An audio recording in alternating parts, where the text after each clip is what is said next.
run around and scream at people for not wearing masks. I mean, they're realizing that the grown-ups don't have it together always.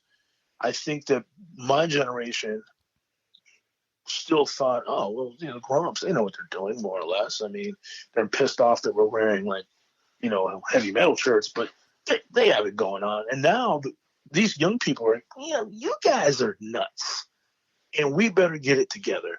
And I think that that's a positive thing. Oh, and I do too. And I that's your typical old guy mantra. These young kids nowadays, you know how they are. Back when I was a young kid, man, this is how we did it. That's baloney. Every generation does it. They do. But I've said this many times. I do have a big problem with the younger generation. One big problem. I'm not part of it. That's my biggest problem with the youngest generation, because I see these people, and they're the friends of my children primarily, because these are the young people that I see a lot of. Okay. And I see them in many different theaters, personal, professional, leisure. I see them many different ways. And these people are just, they're off the chart smart. They're off the chart prudent. If these are the people who are going to be the captains of industry tomorrow, we're going to be just fine. Absolutely. And that's another 80-20 rule. Okay. 80% of the people don't rule the world. 80% of the people aren't in charge. It's the 20%. And if you've got the right 20%, and the other 80%, or many of the other 80%, kind of listen to a whole lot of what they say, I'm not saying go along with everything, but kind of understand and kind of get it, we're going to be just fine. And barring people doing something extremely stupid, this country, the whole Western society, is going to be just fine. I mean, you want to talk about how things are bad someplace else? Look at China. The richest man in China is Jack Ma. Okay. Mm-hmm. He founded Alibaba. He tried to found Ant. Okay. Jack Ma was at a Shanghai conference back in October, and he accused the Chinese authorities of stifling innovation, and he blasted the country's banks on having a pawn shop mentality. Okay. He was preparing the largest IPO ever, that Ant Corporation of his. Okay. Ma and his executives were summoned to Shanghai. They say, look, we need to talk to you. That was in October. Right. Nobody's heard a peep out of him since. I remember that. Yeah. Xi Jinping, president of China, he personally canceled the IPO of Ant. Personally canceled it. And Alibaba is under scrutiny for antitrust laws. Alibaba's like the Amazon of the East. Okay. Right. And nobody's heard anything out of Jack Ma. There was another real estate tycoon. His name was Ren Zhiqiang. He criticized President Xi's handling of the pandemic. He basically called Xi a power-hungry clown. Those are the words that he used. He's currently serving 18 years in prison for corruption. There's an actress named Fan Bingbing, biggest actress in China. She just disappeared in 2019 for running her mouth on social media. A year later, she came out. She was charged with tax evasion, came out and apologized to the great Chinese government, and then everything was forgiven. That's authority that you can't beat. That's the man having his jackboot on your neck. It's nothing like any of these people talk about. And that's why, aggressive, assertive socialism or communism is a bad idea. In America, if the paper criticizes Donald Trump, what does he do? He calls them names, and he basically may refuse their questions. In China, if a publication criticizes the government, well, they're criticizing their boss. Yeah, they get their power shut off. That's another thing that the Chinese did a while ago. If there were people living in a building that were complaining or protesting pollution, they just shut the power off. Yeah, exactly. Or they shut the gas off. There's no one to advocate. If you don't have a private property system, if you don't have a system where people exist in a separate capacity, where your public and private sectors are distant from each other, there's no one to advocate when the government starts doing terrible things. And for these democratic socialists, Megan Green and all these Cori Bush, I mean, I don't feel much better about Cori Bush than Josh Hawley, They get up here and they keep talking about wanting to take over this and take over that. If you don't have capitalism on some level, then if Nancy Pelosi doesn't like what I have to say, then she can just end my employment. And they have this notion that a socialist would never do that. Of course they would. Yeah, all you have to do is point to the successful socialist or communist country that has ever been, ever. Their claim is none of them did it right yet. Yeah, that's what they claim. All right, but they just, I don't want to see them do it right. No, I don't either. I don't either, because it stifles everything. Even in Hong Kong. I mean, I spent a lot of time in China. I've spent a lot of time in Hong Kong. And I will tell you, because I've ran my mouth on this podcast, I don't know that I ever want to go to China again. I'm serious, because I'm afraid that they may find me guilty of something. And in Hong Kong, though, they have the one government, two system thing that they had ever since they handed over power from Great Britain, because that lease was over with. There was a person named Zhang Jin, 38 years old, was convicted of, and these are the actual charges. I'm going to quote them: picking quarrels and provoking trouble in Hong Kong. That's what was the charges. 4 years. That's what she got. 4 years. 4 years. Well, there's no, you can't have a Martin Luther King there. You can't have a Thurgood Marshall there. You can't have, you can't even have a Bono there. You know what I mean? No, you can't. You can't have people who step up and say, hey, everybody, rise up and change this. You can't have a Martin Luther King.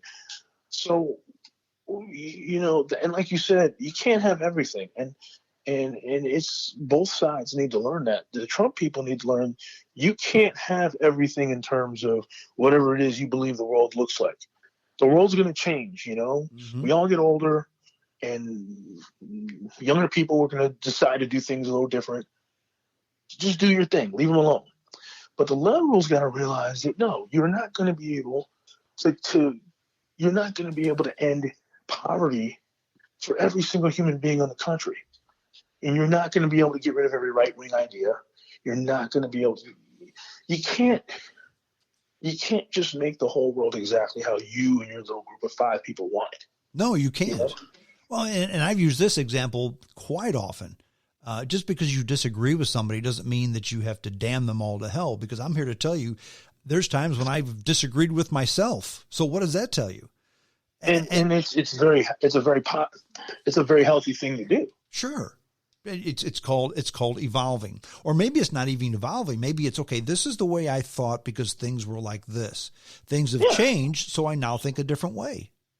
Okay. There's some guy, there's a black guy, I don't know, at one point when I questioned how the Covington kids were treated, he posted some stupid meme of basically some Uncle Tom meme or whatever. I mean, it's that kind of thing. Like, it's something from that movie Get Out, And I'm just like, what? So at one point, he's like, I guess he agreed with me on the Trump thing. Goes, remember when I tried to tell you how bad Trump was and you were giving him a chance? And I'm like, what are you talking about? You're trying to say that I should have listened to you when you were making completely unfounded attacks against someone that had. I defended Trump when he was right. Trump was right about things. He's right about getting in China's face. Yep. He's right on some level about our bureaucracy is crap. Yep. He's right about minimum wage. Yep. He was right about things. He's even right about, I'll say this, I'll even go far and help I get in trouble.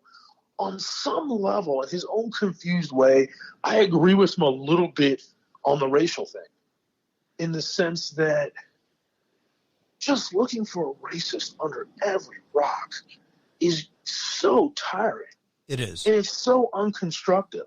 Now, Trump couldn't just leave it at that and move on. He had to tweet 9 and 10 different things to turn it into a complete mess. Sure. But the fact is that the whole idea of making every white male, or now it's like the Karen thing, that's so stupid. Making white people inherently bad is a stupid. I agree with him on the diversity training. I think that's the stupidest thing in the world. It is. It is. I 100% agree with Donald Trump on diversity training. It's not going to work, and it's not a good idea, and it's just going to make people more angry.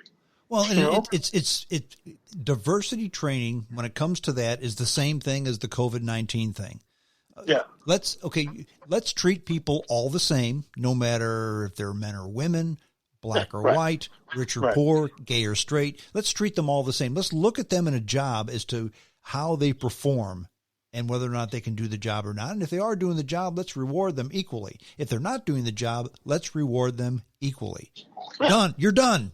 You're done. Okay. And businesses are better equipped to do that. Well, I think businesses are doing it more.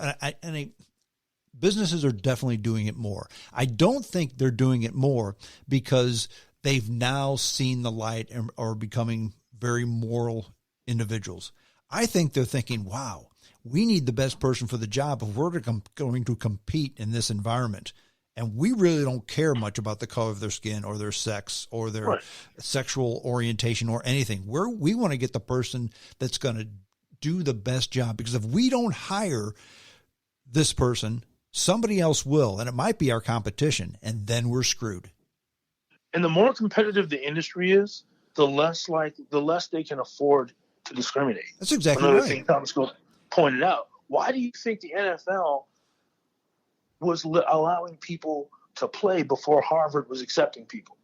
You know what I'm saying? Mm-hmm. They've been smart enough people to go to Harvard and these other universities since the beginning of the 1900s. Mm-hmm. But while Ernie Banks and other black players and Willie Mays and NFL and baseball were finally, those places were every bit as racist as Harvard.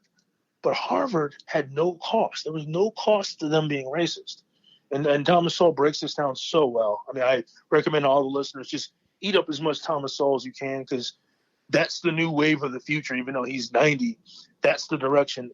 Coleman Hughes, Glenn Lowry, John McWhorter. If you really want to hear perspectives from black people who have a divergent perspective on race beside, the white man has got us down and everything is bad because white people are evil. Walter Williams was very good. Yeah, he was very good. Rest in peace. Absolutely. Mm-hmm. Yes, he was another influence. But that's the thing, is he breaks down nonprofit organizations historically were the last places to be racially balanced. Why? Because I had two bosses who admitted to me that they were racist, but they never fired me. They never treated me really bad. In fact, I made money. They helped me make money. They helped me make money in my other business. Mm-hmm. Why? Because I was valuable to them. Because I helped make them money. Mm-hmm. That's all they cared about. And they admitted, I didn't necessarily think about it. One day we were talking, they're like, yeah, you know what? I said, boom, boom, boom, boom, boom, boom, boom, boom. I said, really? Oh, yeah, I thought this. But he never, but because of, and what's funny is the one guy I had who admitted that actually treated the black guys better. He had those views, but he separated them out from his employment because he respected people how they worked. And that's something that the critical race academic world doesn't understand, because a lot of them don't have a real background in economics. They think everything is a matter of a certain race owns a certain amount of wealth, and everything is designed to put one group over another. When in reality, that's not what's going on. Even most racist people are just taking advantage of each other. You know, most racist people don't care about the white race. They use racism so they can manipulate people into doing stupid things like storming the Capitol or giving them their money or whatever. Yeah. Like the Grand Dragon in Missouri got shot by his wife because she was trying to steal his drugs. You know what I mean? So there's no honor among thieves. There's honor among Nazis or whatever. Yeah. You know. So I know it's just like I think that we don't need a solution. We don't need everything to be fixed. You know. Sometimes it's just okay. Well, hey. Sometimes I don't like this place. I'm going to leave. You know, I'll go to work somewhere else. Sometimes it's just a work in progress. I mean, absolutely. Yeah, yeah. I mean, if you look at the way things have changed, arguably one of the most successful companies in the world is Apple. Mm-hmm. Who do you know that thinks it's a problem that Tim Cook is gay? The guy who runs Apple. I don't even think most people know. That's just it. And if they did, they say, "Well, okay, fine, next." No, but nobody cares. Now, 40 years ago, he wouldn't have even mentioned it because things were different. Right. Well, I mean, I think the idea, the notion that America is more racist now than it was 40 years ago is absurd. It's ridiculous. It's ridiculous. America has always been